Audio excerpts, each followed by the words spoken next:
WPL match number 15 जो कि UP warrior और गुजरात जायंट्स के बीच में देखने को मिलेगा। दोनों टीमें 5 में से 2-2 मैचेस जीती है। दोनों के पास 2-2 मैचेस का और चांसेस है। नया वेन्यू होगा, किस तरीके का मैचेस हो सकता है, कौन क्वालिफाई करने वाला है, क्योंकि अगर आप देखो तो दिल्ली ऑलरेडी क्वालिफाई कर चुका है और उसके बाद से अब कौन सी टीमें क्वालिफाई करने वाली है इसको हम डिटेल्स में जानेंगे आने वाले दिनों में। लेकिन उससे पहले हम लोग बात कर लेते हैं इस मैच के बारे में कि ये कैसा मैचेस हो सकता है, क्योंकि लखनऊ पहली बार अपने होम ग्राउंड पे जो है मैचेस खेलने जा रहे हैं। तो किस तरह के मैचेस आपको देखने को मिल सकता है, इसको डिटेल्स हम लोग चर्चा करेंगे, तो वीडियो में पूरा लास्ट तक बने रहना। सबसे पहले बात कर लेते हैं, तो आप देखोगे कि 15 मैचेस जो है आपको ये होने वाला है, टोटल 22 मैचेस है।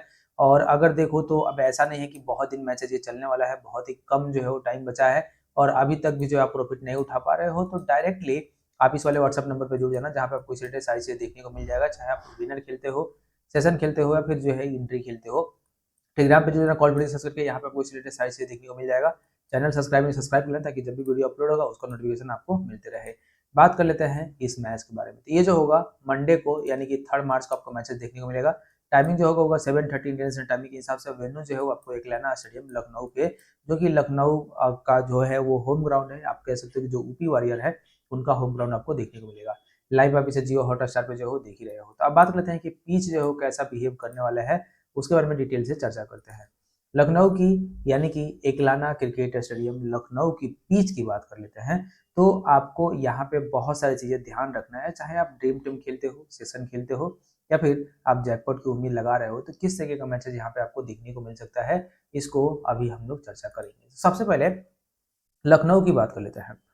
लखनऊ में वुमेन्स के कोई भी मैचेज अभी तक नहीं हुआ है, तो ये जो होगा पहला मैच होगा।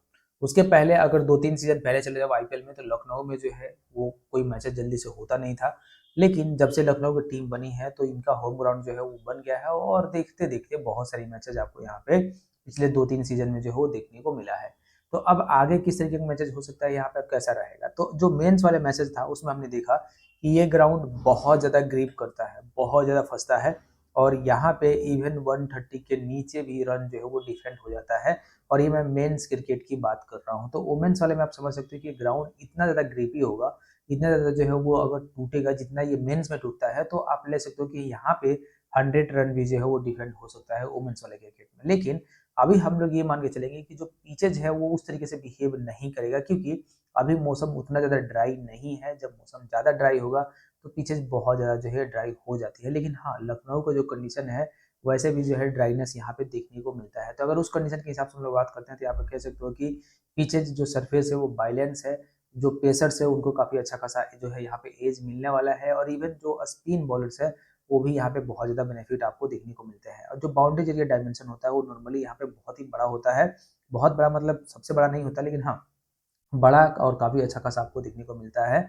और जो एन एवरेज आप स्कोर अगर देखा जाए तो जो मेंस में है वो 160 के 60-70 के आसपास है। तो हम लोग ऐसा कह सकते हैं कि जो वुमेन्स में रहेगा अगर 130-140 के आसपास रन बनता है, जैसे बेंगलुरु में बन रहा था, तो अगर उतना रन बनता है तो इस ग्राउंड पे बहुत ही अच्छा मैचेस देखने को मिल सकता है। लेकिन अगर बेंगलुरु के हिसाब से अगर इस ग्राउंड को कंपेयर करें, तो हम लोग लेके चलेंगे कि हाँ 110-120 के आसपास जो रन होगा अगर बेंगलुरु के हिसाब से देखा जाए, तो यहाँ पे एक अच्छा खासा टोटल होगा जिसे चेस किया जा सकता है। लेकिन अगर रन 140-130 के ऊपर बढ़ता है तो मैचेस काफ़ी ज़्यादा यहाँ पे बढ़िया होने वाले हैं। तो अब ये चीज़ें आपको यहाँ पे ध्यान रख के जाना है कि ये पिच ऐसा बिहेव करते हुए नजर आएगा। और अगर हम लोग बात करते हैं तो वुमेन्स का कोई मैचेस यहाँ पे हुआ नहीं है। और अगर मेंस की मैचेस की बात करते हैं तो लास्ट पिछले 2-3 एडिशन में 16 मैचेस हुआ है, जिसमें से 8 जो है फर्स्ट मैच जीता है और 8 जो है सेकेंड मैच जीता है। एवरेज स्कोर और मेंस वाले में देखोगे तो 166 है और हाईएस्ट यहाँ पे 235 मिला था। लोएस्ट देखोगे तो 108 है और स्कोरिंग पैटर्न देख सकते हो तो सबसे ज्यादा जो स्कोर 170 से नीचे आपको 9 स्कोर जो है देखने को मिलेगा और 190 से ऊपर भी आपको 5 स्कोर यहाँ पे देखने को मिल रहा है। ये हालांकि मेंस वालों का है, वुमेन्स वालों का कोई भी मैचेस यहाँ पे हुआ नहीं है, तो ये पहला मैच होने वाला है और देखना होगा किस तरीके के ग्राउंड में शूट करता भी है या नहीं करता है। और पहला ही मैच आपको यहाँ पे यूपी वॉरियर का जो है आपको देखने को मिल जाएगा, तो क्या उनका होम ग्राउंड को शूट करेगा और वो क्वालिफिकेशन के लिए जो है वो यहाँ पे प्ले कर सकते हैं कि नहीं कर सकते, ये देखना होगा। बाकी आपको विनर सेशन एंट्री से रिलेटेड कोई भी डिटेल चाहिए तो आप डायरेक्टली टेलीग्राम पे जुड़ जाना, व्हाट्सएप पे जुड़ जाना, वीडियो डिस्क्रिप्शन में आपको नंबर मिल जाएगा, वहां से आप डायरेक्टली मैसेज कर सकते हो। बात कर लेते हैं कि हेड टू हेड का। तो टोटल 5 मैचेस दोनों टीमें जो है अभी तक खेली है, जिनमें से आप देखोगे तो 3 जो है यूपी वॉरियर जीता है, 2 आप देखोगे तो गुजरात जायंट जीता है। और इनके रिसेंट परफॉर्मेंस देखो तो लास्ट के 5 मैचों में से यूपी जो है 2 जीता है, 3 हारा है। और सेम कहानी आपको गुजरात का जो है वो देखने को मिलेगा। और ये 3-3 मैचेस जो हार चुके हैं और क्वालिफिकेशन के लिए इन्हें एटलीस्ट एक मैचेस तो जो है वो जीतना ही पड़ेगा, ताकि ये रेस में एटलीस्ट बने रहें। तो ये मैच हो सकता है या इनका अगला मैच हो सकता है, इनके पास 2-2 मैचेस का टारगेट है। और अगर ये नहीं जीत पाते हैं इसमें से कोई भी टीम है, तो ऐसा कह सकते हैं कि हाँ, इनके पास जो रेस होगा क्वालिफिकेशन का वो उससे बाहर निकल सकता है। अब बात करते हैं हम यहाँ पे टीम न्यूज़ का, तो सारे प्लेयर्स अवेलेबल हैं, किसी तरह का कोई चेंजेस है नहीं। तो मुझे लगता नहीं है कि जब तक ये खत्म होगा तब तक कोई प्लेयर कोई जाने वाला है, तो ऐसा कोई चेंजेस है नहीं अभी। अब बात करते हैं यहाँ पे प्लेइंग 11 का, तो यूपी में जो है वो ऐसा हम लोग देख सकते हैं कि हाँ, शायद कुछ चेंजेस ये कर सकते हैं और स्पिनर्स को लेके आ सकते हैं। हालांकि इनके जो अभी के डिटेल्स देखोगे तो कोई बहुत बड़े मैचेस जो है इन्होंने अभी के लिए, जो बेंगलुरु वाला मैचेस था जिसको इन्होंने टाई कराया था, उसके अलावा कोई बहुत खतरनाक मैचेस इन्होंने खेला नहीं है। इस ग्राउंड पे शायद कुछ मैचेस देखने को मिल जाए, लेकिन जो प्लेइंग 11 है वो ऑलमोस्ट यही रहने वाला है। कोई चेंजेस जो है ये शायद ना करे, ज़्यादा ज़्यादा हो सकते हैं तो 1-2 स्पिनर्स रख सकते हैं पिच के अकॉर्डिंग।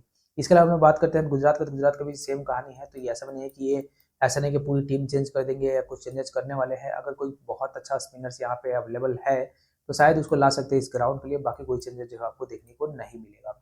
अब बात कर लेते हैं यहाँ पे टीम का, तो यहाँ पे जो विकेट कीपर के तौर पर हमने एक प्लेयर रखा है, बैटर के तौर पर हमने 2 रखा है, ऑलराउंडर के तौर पर हमने यहाँ पे टोटल 5 रखा है, और बॉलर की बात करते हैं तो हमने यहाँ पे 3 जो है वो रखा है। और ये टीम चाहे आप स्मॉल लीग खेलते हो, जीएल खेलते हो, तो दोनों के लिए जो है वो लेके जा सकते हो। बाकी और भी टीमें चाहिए तो आप डायरेक्टली व्हाट्सएप पर मैसेज करें ना, वहाँ पे आपको रिलेटेड सारी चीज़ें देखने को मिल जाएगा। बात कर लेते हैं, अभी तक आप मुझसे नहीं जुड़े हो, चाहते हो कि विनर सेशन एंट्री में बहुत अच्छे से प्रॉफिट उठा सको, ये व्हाट्सएप का नंबर है, आपको जुड़ जाना है, साथ में टेलीग्राम पे जुड़ जाना। यहाँ पे आपको सीरियस सारी चीज़ देखने को मिल जाएगा, और ज़्यादा से ज़्यादा चैनल सब्सक्राइब कर लें ताकि जब भी वीडियो अपलोड होगा उसका नोटिफिकेशन आपको